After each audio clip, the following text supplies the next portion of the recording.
We continue the Shir in Sichos Sif Kuf Mem Tes, paragraph 149, which deals with the story of the Zion Betlers. The 13th final story, which, as Arizal said, was the most important, the highest story ever told, and one that contains all these secrets of the Torah and of creation from the beginning of time to the end. We cannot go through the synopsis fully, just very briefly that we're dealing with two children who were lost in the woods, and they grew up, they got married. While they were in the woods, starving, 7 betlers, 7 beggars came to them in succession, one after the other. Each bettler apparently seemed to have a physical defect. The first one was blind, the second one was deaf, the third one stammered, the fourth one, his neck was out of joint, the fifth was hunchback, the sixth was without hands, the seventh without legs. Each one of these 7 gave a bracha, a blessing, to these children. They also gave them food, bread. The children grew up, there was a wedding, large wedding, the Sichos and Kala. At the time of the wedding, the Chassidut and Kala recalled the incident with these 7 betlers, these 7 beggars, and they yearned very strongly. They yearned and cried for the reappearance of these betlers. During the 7 days of feasting, Shivas Yimei Mishta, after the wedding, each day a different one of these betlers appeared. Now these 7 betlers, as we explained very clearly, represented 7 greatest tzadikim possible. Actually, these 7 betlers were one. The tzadik emes was comprised of all these 7 in one. For example, speaking of Ze'er Ampin, who was the Shishak Tzavos and the Malchus, the Teres Bala. So that one is complete with the Nukva, is one, and it contains the qualities, the Kedusha of all 7. So naturally, it goes without saying that the Tzaddik Emes who told this story knows about the secrets of these 7 betlers, is naturally the one who was these 7 betlers in one.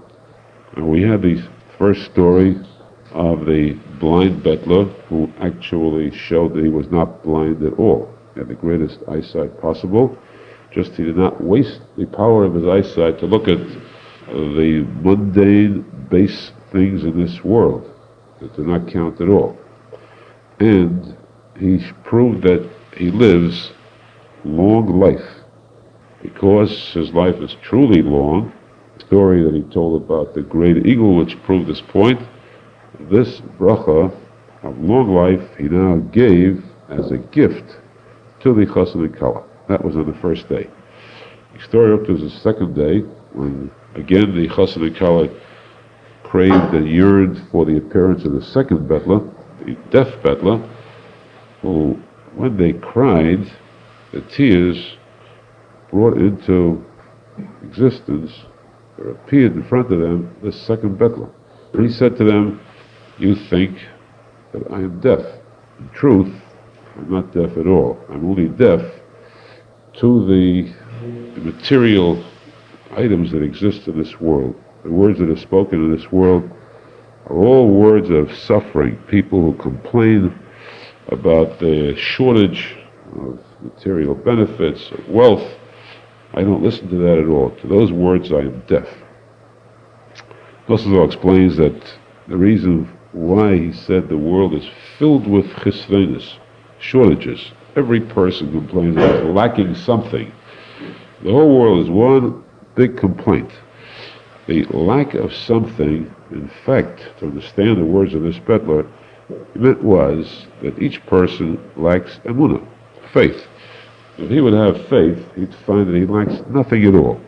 There's nothing missing because everything that a person needs is really there. Everything that happens to a person is for his benefit because it is given to him by Hashem. And from Hashem there comes only good. Whatever a person has is good, There is nothing lacking if that person has the true degree of emunah b'shleimus, complete emunah. Why then? What is the reason for this shortage? Why do people complain? Because there is a lack of true faith.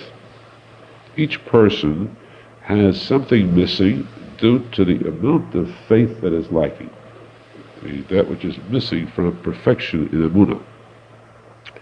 Therefore, we find that those who complain most are those machakrim, the philosophers, the ones who criticize the world, the ones who criticize everything in it, the ones who bemoan everything that exists.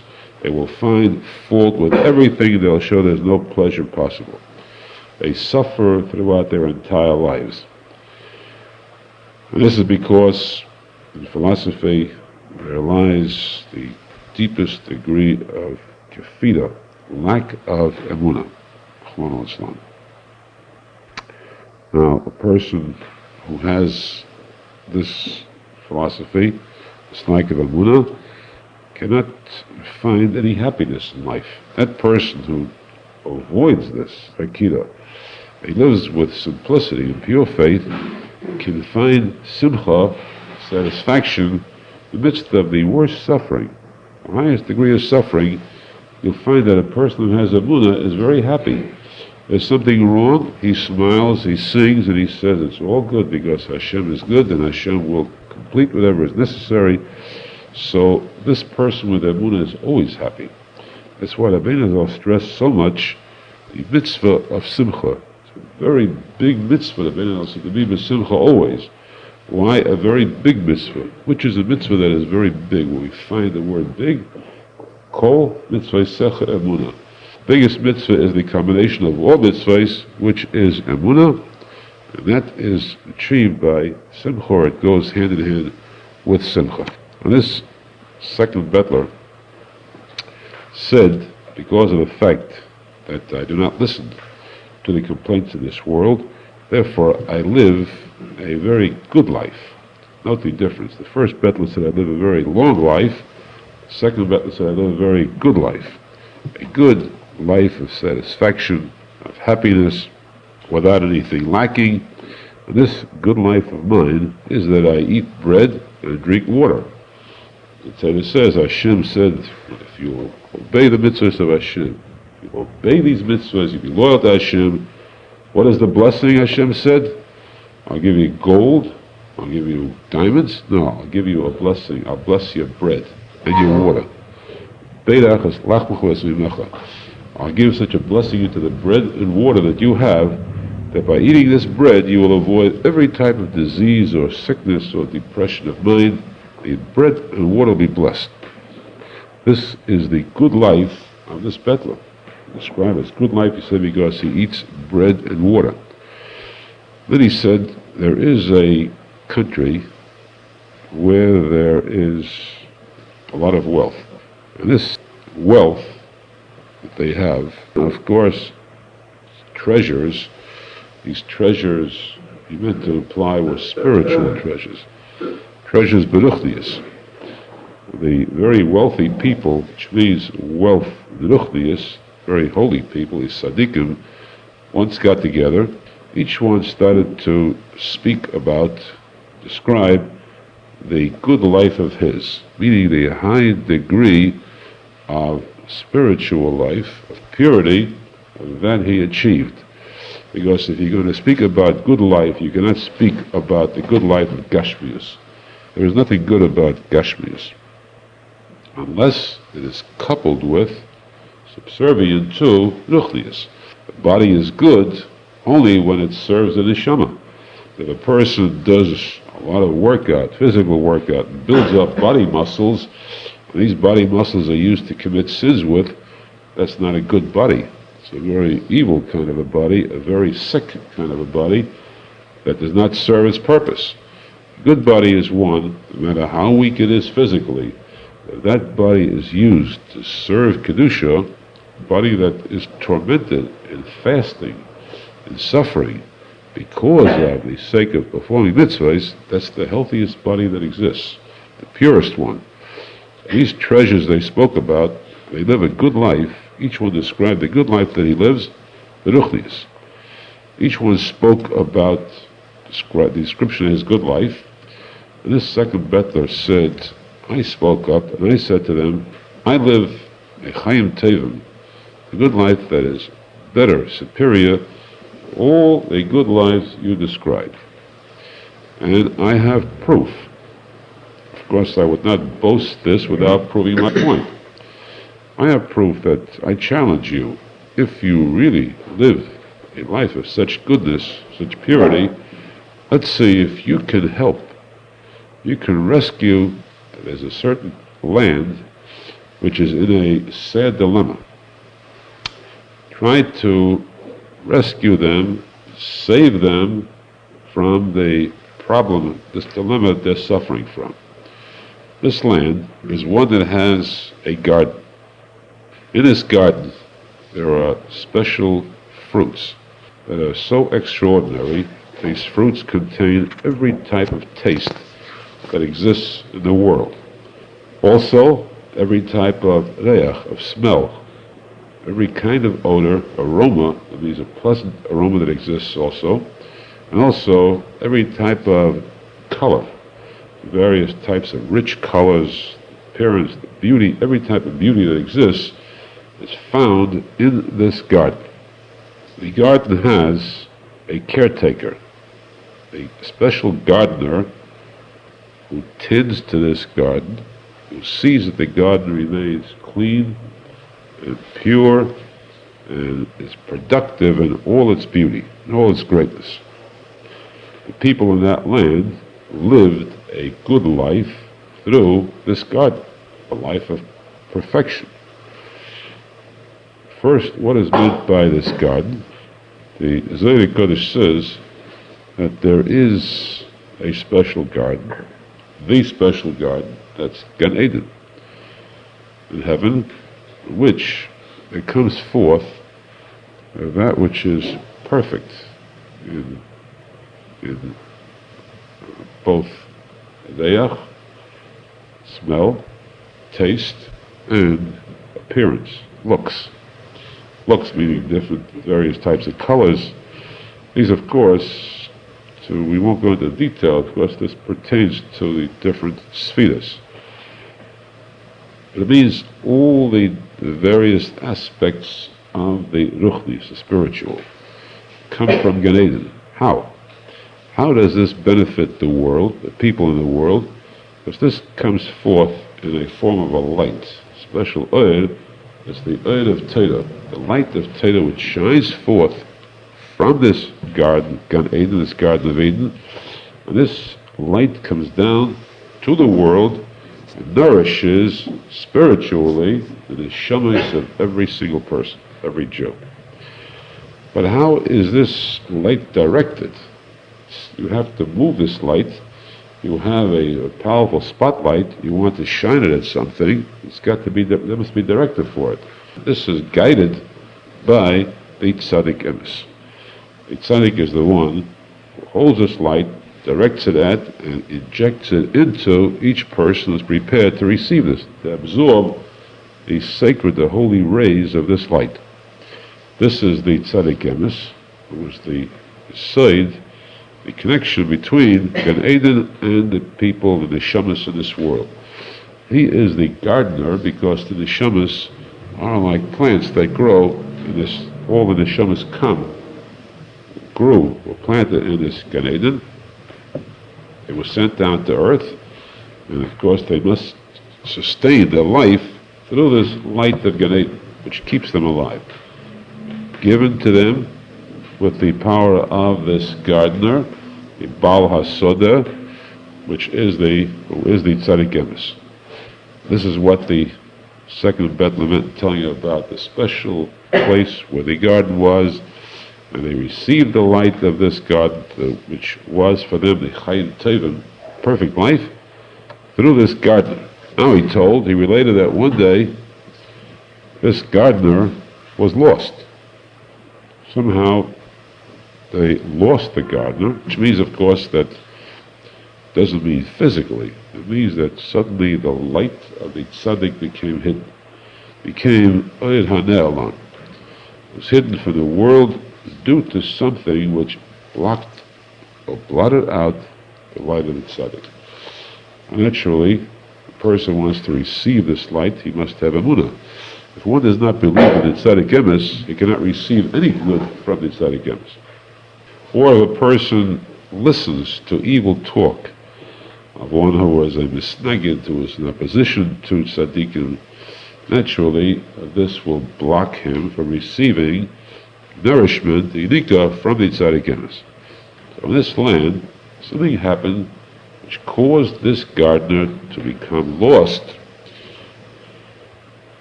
And they were left without the gardener, which meant then that everything in the garden was now forced to become spoiled. The light was cut off, the growth in that garden was stopped, since there was no gardener to tend to it, and they could no longer receive the nourishment either of the fruits of that garden.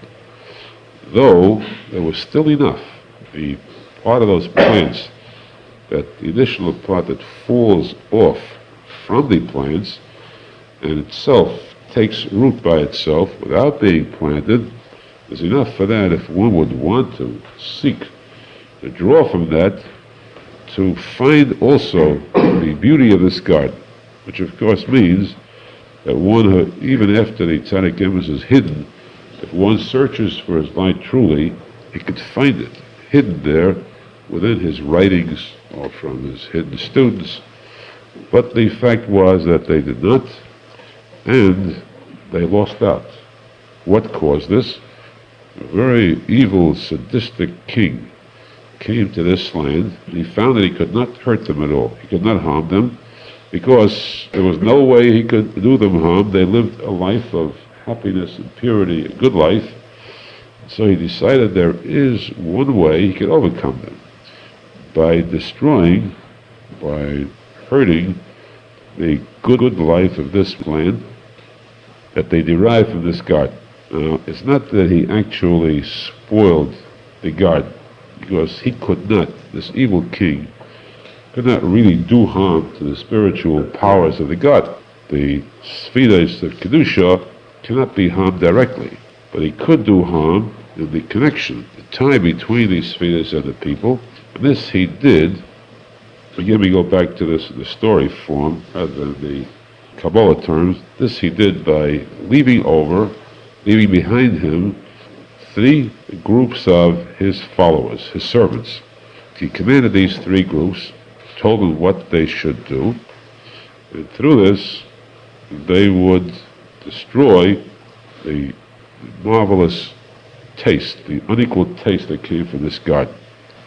So that the result would be, if a person wanted to taste anything, of the unusual taste they had till then, they would have only the taste of nevela. Nevela means a dead animal, an unkosher dead animal, not one that was slaughtered kosher, a tomei animal who dies by himself, and is called nevela.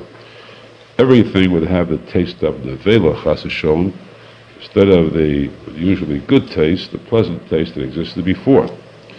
And so too, he also spoiled this aroma, the combination of pleasant aromas that emanated from this garden, so that from that time on, whenever a person would smell anything, everything would have the smell of chelbana.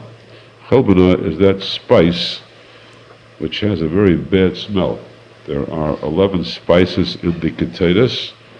The keteidos is the highest of all the sacrifices, placing these special 11 spices. It's used daily, and especially in Kippur. These 11 spices, 10 are the pure spices. There's also mixed in the spice of chelbana, which is one of very bad smell. And of course, we once explained, as the Gemara says, the reason for this is to tell us that keteidos is the holiest korban, despite the fact that it has this chelbana, this bad-smelling spice in it. What does that teach us? That a minyan is the highest level of kedusha, because without a minyan you can have 9 of the greatest tzaddikim in the world, upper top level tzaddikim in the entire world, 9 of them together, They cannot say Baruch Hu, they cannot say Kedusha, they cannot say Kaddish, they cannot read the Torah. If you have 10 people, even ordinary ones, they can say all these, the top of the Kedusha of Tefillah. All these different facets of Tefillah can be said by a minyan of 10. Now these 10, of course, are minyan that are great. But if you have a regular minyan of 10 people, 10 kosher Jews, and then along comes one Jew who is bad. He's a Russia, he's evil, he wants to join this minyan. Is his tefillah accepted? Of course. Once he joins a minyan, no matter what he is, alone his tefillah will be worthless. It has a bad smell to it. Bad smell means it's filled with sins. These sins are a foul odor. But this person with his foul odored sins, if he joins a minyan, his tefillah goes right up together with the rest of them. That's why the Din says, the Torah says, if you want to bring this keteris, the highest degree of kedusha in a sacrifice, Hashem shows, I want chelbana included, to teach you that even the worst Russia can join a group, a quorum, a minyan of 10, and his tefillah is accepted also. But if you have this chelbana alone, it's an unbearable odor. And this is what the king did. The second group of slaves, the servants, destroyed or spoiled, contaminated the smell from that garden, and brought about a situation where everything they smelled had the smell of chelbana, an unbearable odor. And so too they destroyed or spoiled, they harmed the sight, the vision, the looks of things, the appearance, the colors, that everything became dark. Their eyes became darkened as though there were clouds. Their eyes became cloudy, though there were clouds in front of them. This is what brought to the shavu over Machar. The clouds, tears that cause a blinding of the eyes. These rain clouds are the tears that can do harm to the eyes. These clouds were what the slaves, these servants, brought about to darken the light of the eyes. They could not see anything of beauty anymore. All this was done by this evil king. This is the story told by the second Betler. Now the second Betler concluded and said, now, if you claim, this group of tzaddikim claim that you live a good life, let us see if you can help that land. Help them by curing their situation. They've lost the power of taste, smell, and sight. Your life is that good. See if you can contribute some of your good life to them. Return to them their former good life. But I tell you, he continued, as Betler said to these tzaddikim, that if you cannot help them, if you're powerful enough to help them, good. You cannot help them, then you'll find that they will spoil your good life in turn. Either you help them, or else if you're powerless to help them, then your good life will become spoiled too, as theirs was. Now the Gemara says, this we could understand, the words of the Gemara, that there is a Russia, an evil person sometimes, who is so powerful that somehow there is no obstacle in his path. All his opposition falls away before him. You have certain times to show him, whether it's an evil country, whether it's an evil group, an evil individual who is successful. They're successful in their evil, they do harm, and it seems there's no stopping them. It's an avalanche which cannot be stopped. In the path of this avalanche, there are many victims. Even tzaddikim, too, this Russia can swallow up, destroy even tzaddikim. So great is his fortune, so powerful is his evil. The Gemara says, the Torah says that even a tzaddik he can swallow up. This means a tzaddik who is not perfect. He is a tzaddik, but not a perfect tzaddik. Tzaddik she'ein gomor. But he does not have the power to swallow up, to destroy a tzaddik gomor, a complete, perfect tzaddik emes. That is not the powerful. This is what this second Betler said to them. If you can help them, that means if you are a tzaddik gomor, you'll be able to help them. because the harm done there will not affect you. But if you're not a tzadik gomer, you're going to combat this evil, you're taking a big risk, because you too can be engulfed by this flood of evil, and you'll have your Chaim Tevim destroyed also. And so these wealthy people of that land went along with this second Betler. The wealthy people, these tzaddikim, went along with him towards that land. And on the way, each one lived this good life, which means they studied Torah, they davened, they did their mitzvahs, they had all these treasures with them. When they came, they did this because they wanted to strengthen themselves, to purify themselves. Much as they did, they came close to that land, just close to it, not entering it. They began to feel that everything was becoming spoiled. The taste was becoming spoiled. The other items, the smell, the vision, each one felt that it was becoming spoiled.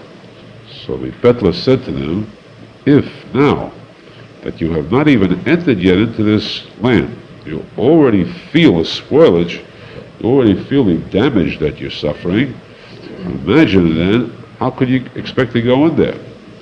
How do you expect to enter into the land itself, if even from a distance it affects you? Therefore, meanwhile, he said, I will help you. You have been affected now. He took some of the bread and water, he gave it to them. They began to feel in this bread and water all the taste and smell and beauty that existed. That which was spoiled was now perfected. But they waited there. They could not enter into that land.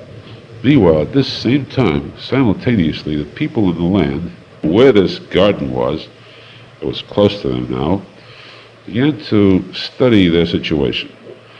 Began to realize that something went wrong. The liberals had taken over the land, had spoiled everything that was good, had destroyed a land where there was perfect law and order and peace, contentment, happiness. And now everything the taste was gone. People could feel no taste in education, in work. There was complete destruction, devastation. We began to realize that something had gone wrong someplace. Now, what is the solution? How do they go about correcting something? Is this a cancerous situation? There's no possibility of curing it. Is this land already destroyed? Or is there some means of correcting all the damage that was done? They decided, at least they thought about it. When they thought, they had a desire for correcting it, and the thought came to them. They decided that the solution could be found, most probably, there is a land of very wealthy people, and by going to that land, then perhaps we can find a solution to our problem. So they said, let's go to these tzaddikim, let's tell them about the fact that our gardener is lost, because we know that our gardener actually stemmed from, his origin was from that land of those wealthy people. He came from there. And surely, if so, those people could help us. This they did. They sent messengers from that land to the land of these wealthy people, which means to this place of these tzaddikim. And as the messengers came out of that land, they started their journey. They met these wealthy people right there. They were coming to meet them. There was a shortcut, and these tzaddikim asked the messengers where they were going. They replied, we're going to the land of these wealthy people to help us. So they said, we ourselves are from that land. We are those wealthy people. We're those tzaddikim you're seeking. And in fact, we're going to you to help you.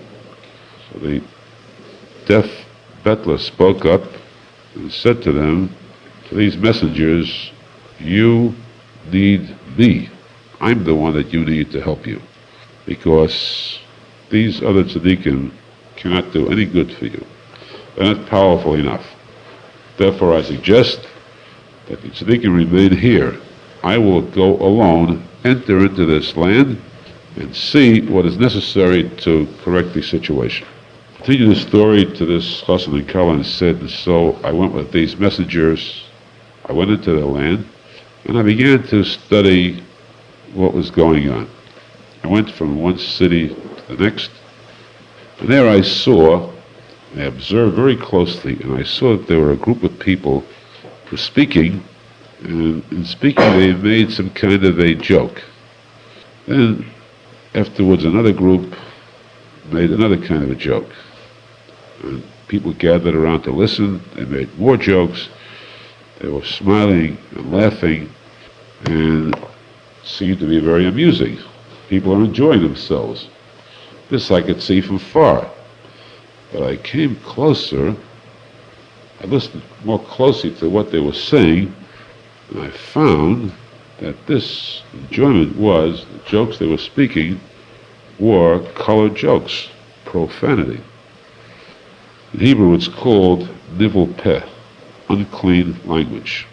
These jokes were all nivel peh, contaminated words. This one was saying one kind of nivel peh in a very light sense, where the word was a double entendre, two meanings to it, could be taken two ways. The second one said it still more delicately. They'd laugh about this. They'd have more pleasure. They'd go still further. The third would be more daring. So I went from further on to a different city. I had seen one thing now. I went further and I found another case. I'd see two people who were arguing very vehemently about a certain business matter, partnership or a business transaction, and they couldn't get together on this, so they decided to go to a court. The court should rule to decide their case. They came to a court, and the court heard both sides. The judges ruled that this one is right, and this one is guilty, he's wrong. They walked out of that court, and they began to discuss the court's ruling. They began to argue about this again. They said they don't like the decision of the court. Neither one liked it.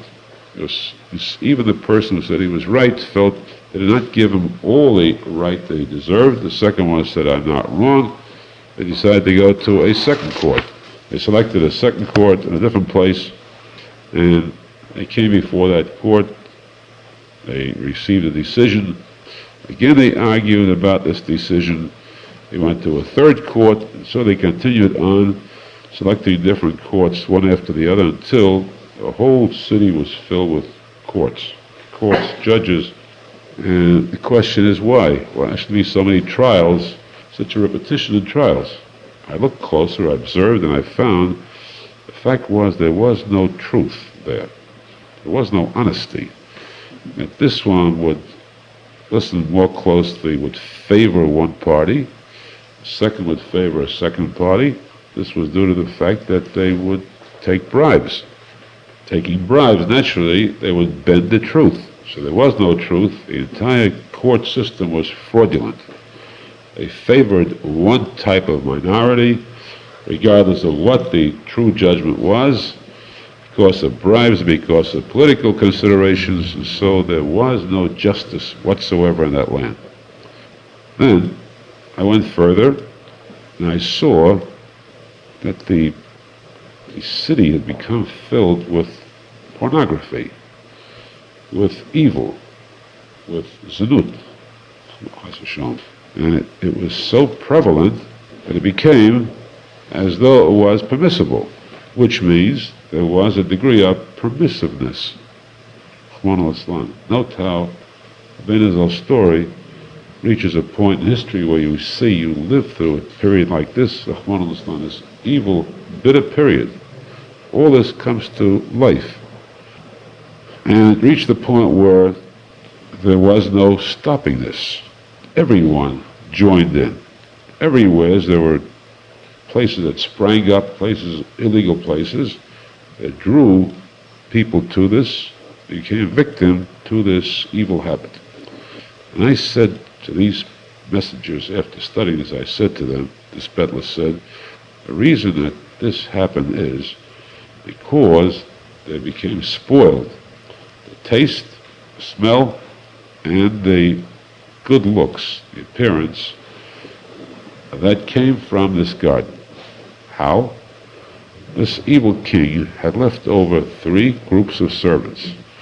They should go out into the land and they should spoil these three items. First, by speaking nivel peh, that's profanity, unclean language, and by speaking nivel peh, the word nivel is the word nevela. This would spoil the taste. A person who speaks such kind of talk loses all sense of good taste. Therefore, everything became to them like nevela.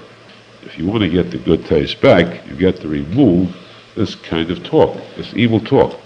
Secondly, the fact that they introduced bribery into the courts, the Torah tells us that bribery causes blindness. The bribery graft blinds the eyes of the wise, which means the judges who could see the truth. Their eyes become blinded by this money that's given to them as graft. This is what spoiled the power of vision. Third, they introduced this pornography, this permissiveness into the land. To this, the power of smell became destroyed, became very sadly damaged. Because Tikkun HaBris, the symbol for Tikkun HaBris is the reach, the pleasant, pure aroma. The power of reach, the samim, spices, is the power of kedusha of Tikkun HaBris. When there is chas v'shalom chil HaBris, sunus, then there is the bad, foul smell. This Arizal tells us, the second Torah, speaking about the tzadik, Yosef HaTzadik, who was the symbol of Tikkun HaBris. What was he called? He was called Beggars Yosef, one of beauty. Beauty, what has that got to do with smell? Then it says that the Tikkun HaBris is the reach tov, the good smell, because the Zohar Kodesh says that the tzadik emes, the tzadik, derives his power from the nostrils, the nukva de pardashka. The nostrils means the power of smell, just as what is the power of a tzadik, the neshama, spiritual power. Neshama, the word neshama means breath or smell. And that's why we say kol neshama tehalakah, every neshama soul should bless Hashem.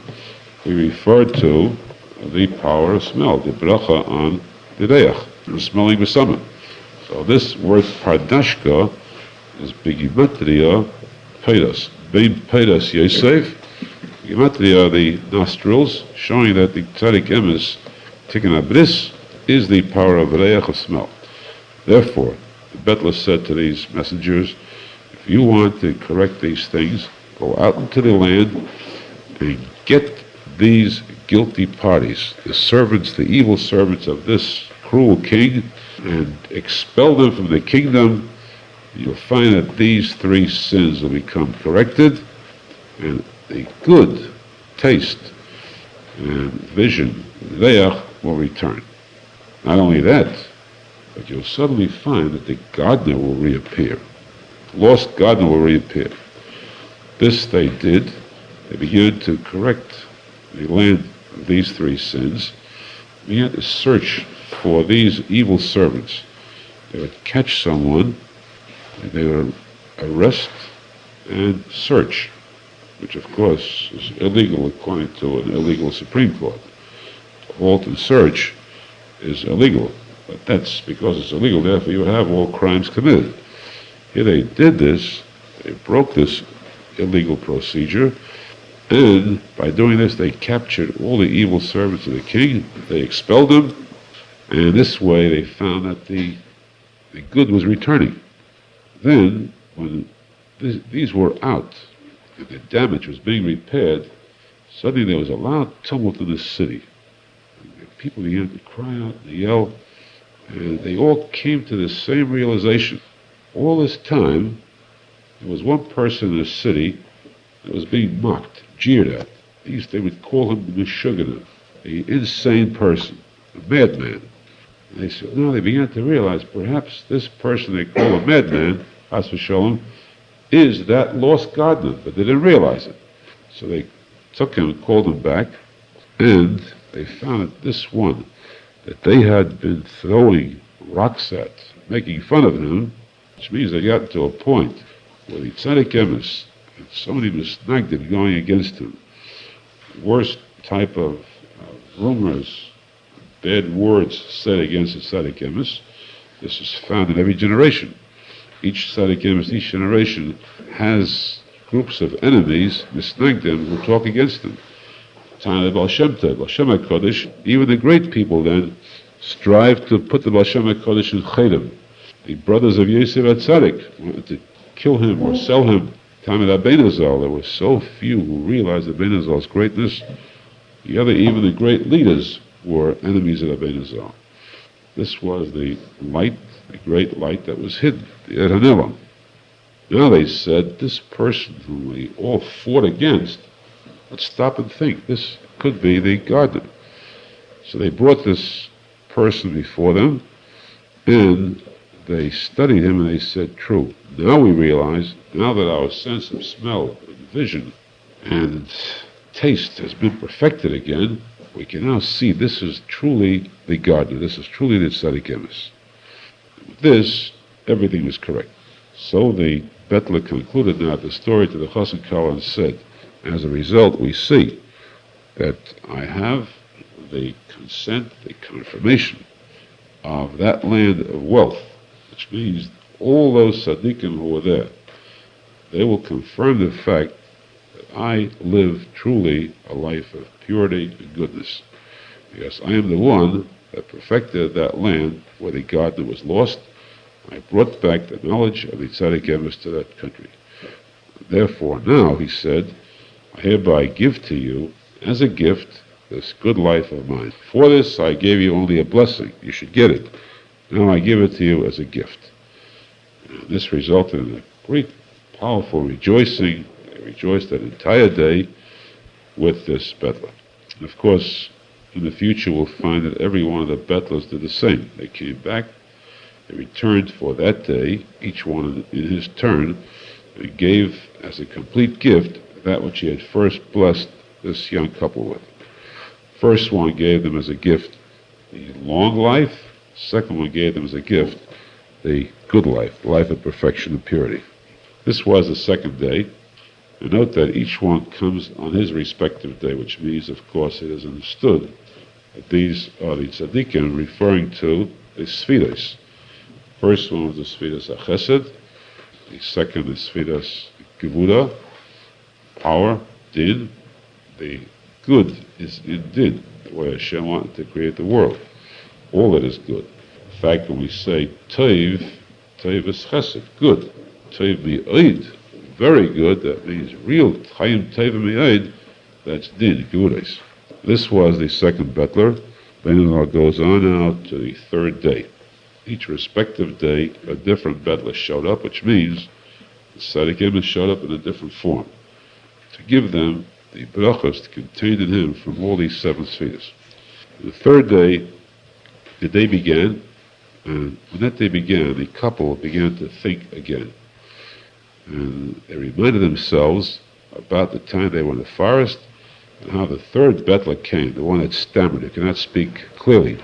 And they began to yearn for this Bettler, began to cry, plead, beg, to daven, how can we get this third Bettler here? Now, while they were davening, while they were crying, shedding tears about this, they reached a high point of emotion. Suddenly he came, and he said, I am here. It was their will, a powerful desire that brought him. A person wants Kedusha strongly enough, he can get it. In fact, the Kedusha will come to him. So it was through their yearning and their tears that this tzaddik came to them. And not only that, but he showed them such a true avod. The tzaddik emes took them, hugged them, and kissed them, and said to them, I gave you a bracha first to be like me. Now I give you a gift also. You think that I am one who stammers, I cannot speak. The fact is, not so. We'll take the story of the third Bettler the next time to describe his case.